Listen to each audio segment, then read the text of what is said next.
O te whaatalo whātu I lau whaafonga angai le nei fo I tae au, ma lo le soifua manuia alo maia o Talala Radio Samoa. To mua atu I tala o le nei tae au, ina ualu I lunga le tau o le suau I maketi whaavao malo, e le I umi sa taimi na vai, ai alu I lunga le tau o le suau I New Zealand, petai. O le ua pau, ai ua whaatuwai o na sau I lalo le tau o lo tutongi. O langona I o tangata kiwi ma o le afoi wa ioe I ai le komisi o pisinisi a o ia tuli mata ia foi. Fai mai le komisi o pisinisi na vave te leo na muli pamu penisini I le tau o le suau ina ualu I lunga I maketi fafo, petai. Ua le tutu sala le vave o le tu I lunga ma le toe au mai I lalo a o toe sawe I lalo le tau o le suau.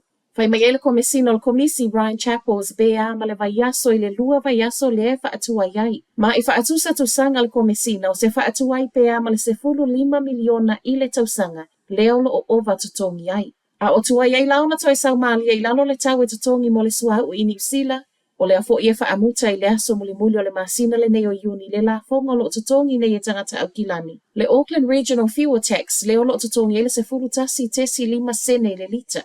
O le langa mai el komisi o le tuai ona tu mai I lalo o le tau o le suau ina ia o ngatasi ma tau o le suau I maketi I fafo le afo I wapau wa fai mai ele pamu penisini le Z Energy o le wasau ni fai tau fōtala whiangai moana paanga. Fase fuluono tau sanga le matua o le tama au kilani sisifo wa molia il fasi o ti tangata. E tusa male mali o le tinana maua I le fale le vaveao le aso sa whaato a umatu. La talata ele itu lai tasi le vaveao le aso sa le ana mawai e leo le tino maliu o le tina I se tasi o fale Messi. Mana amata su eina maiailo na maliu o se tasi na whaau o ia I seisi leoti. O lo o whaau o pe esu nga leo I le fale na mawai le tino maliu I le so, ma o le so foi. E tua I lumo le whaamisinonga wha tu maloi waitakere le ua molia. E se maile mata upu le neo le afia fifo I ananafi na amata su eina I le isi fo I mata upu whaapea. Le ana ripotia mai Kapiti Coast, le ua umaile soifua le ali I ono o manu angatu ngana tatui, ma o le ana tupu I matu o Wellingtone. La talata le tu lai lima le afia ananafi le ana ripotia ni ai leo ma ewi I tau mawhainga. A sui o le soifua malolo ina I toe lavea I mai lona soifua na maliwa I lava I le ano fuanga.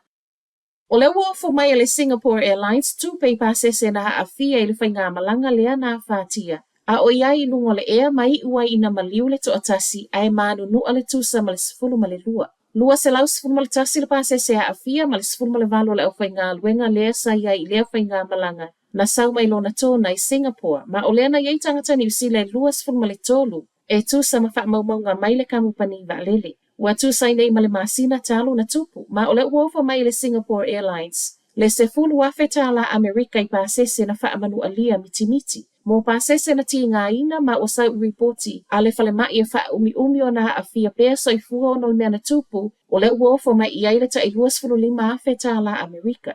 Ai mo pasese umasa iai I lunga le vaa I le taimi na pa ufa a fua se iai le vaa lele I le tusa ma le 5.5 mita I lalo mai o le se kone o le uto I wha fo I umatupe na totongi ai o lātou pasese. Pe sui ia I moli mau o lo maue leo e tusa ma le maliu o le pepe se fulu masina mai te kuiti le ana umalo na ola I le aso to nai. O le atali I se fulu masina ia Mustafa Ali le ana maliu I le aso to nai. O lo o matua I te ena ilo na tamaya Muxamil Ali a mea e iei se mea se sena ia whaia ilo na atali. Na ala yo na avel fale mai wale I loa se mea muli ai maliu.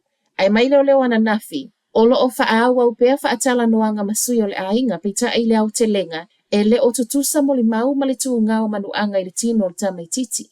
O whai mai ei fo I ma leo. O le atali I a Mustafa o se pepe e le fo I le ofisa o leo o le fo I na iai le isi mata upuna lia e mai. I le masino o ke topa tusa lea wha atu atasi le masino o le atali. O le ala I a Mustafa lo na tina o le Samoa ma I reporti o lo ta uai o le asana o le tamama le atali I wa maliu le fale I le awau le asato nai ai e le I wha anatinati le fale mai. Matala whaai ua whaamawina le so enga na whaia tau au fia umai tangata o lalangi. Ua alu I lunga le toa tele o tangata e maua I le tino puta. Ma ua maua I foi o le toa tasi mai le toa 5 tamaiti ua maua I le tino puta. O so enga nei na whaia se taso University Saina. Ma o totonu o le se fulu tau sanga o tua nai le ana whaamawina I le vave o na whaatupula I o tangata e maua I le tino puta. Hei I whana witi, o le popolenga pe a fua I whaamaunga, e o atu I le tausanga fau pe a male 2 miliona whana ua maua le tino puta. I totonu lava i o New Zealand, o loo tūlanga tolu New Zealand whaatūlangana o atunu I totonu le OECD e māua le tino puta. Ai lona lua i le whaatūlangana o whanau e tino puta. Tu umai ai tangata Pasifika I totonu New Zealand, e lata I le 25% whanau Pasifika e la vea I le lisi o whanau o māua le tino puta. Ma o loo iai nei le polo kalame o loo tu whaatasia e le University of Massey e tau mo whai ai. E whaia se suinga I whaititi ai le toa tele o tātou tangata e māua I le tino puta.